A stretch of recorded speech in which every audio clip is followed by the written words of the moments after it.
একটা হচ্ছে একটা হাফ মেন্টাল একটা ছেলে, আমরা সদরঘাটে পাইছি রে। ছেলেটা কিন্তু ভদ্র, ছেলেটা যথেষ্ট পরিমাণ ভদ্র, কিন্তু এর সেলুটের স্টাইলটা দেখছেন? আমার এখানে কিন্তু পুলিশের অনেক ভাই আছে এই সদরঘাটে, কিন্তু তারা তার সেলুট দেখে আসলেই হতভম্ব হয়ে গেছে যে হাফ মেন্টাল একটা ছেলে এত সুন্দর করে সেলুট দিতে পারে, এটা আসলে কল্পনার বাইরে। তার সেলুটের স্টাইলটা আমি লাস্টে আবারও আপনাদের দেখাবো, আগে এর পরিচয়টা নেই। তার বাড়ি কই? বরগুনা। বরগুনা। তুমি এখানে সদরঘাটে কতদিন ধরে আছো? আমি অনেক দিন তাই পারবি। তুমি এখানে কি করো? কাজ করি। কি কাজ করো? ওই রোডে জাম ছাড়াই। কি করো? ওই রোডে জাম ছাড়াই। সে রোডের জাম ছড়ায়, মানে ট্রাফিকের দায়িত্ব পালন করে।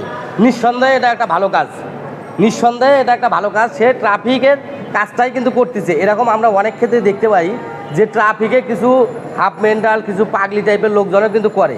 সেক্ষেত্রে হচ্ছে এই ছেলেটা কিন্তু আসলেই ভদ্র, সে যথেষ্ট পরিমাণ তার সেলুটের স্টাইলটা আমার কাছে অনেক ভালো লাগছে।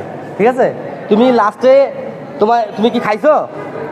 আচ্ছা, তোমার আমি খাওয়াবো, সমস্যা নাই। তুমি আর একবার একটা সুন্দর করে সেলুট দিবা, ঠিক আছে? যে স্টাইলে তুমি হাইটে গেছো, যে স্টাইলে সেলুট দিছে, ঠিক ওই স্টাইলে আবার দিবা। আমরা লাস্টে ওনার একটা ওই ভাইয়ের একটা সেলুট দেখবো যে উনি কোন স্টাইলে সেলুট দেন। সামনের দিকে যায় একটা সেলুট দেওয়া তো কি।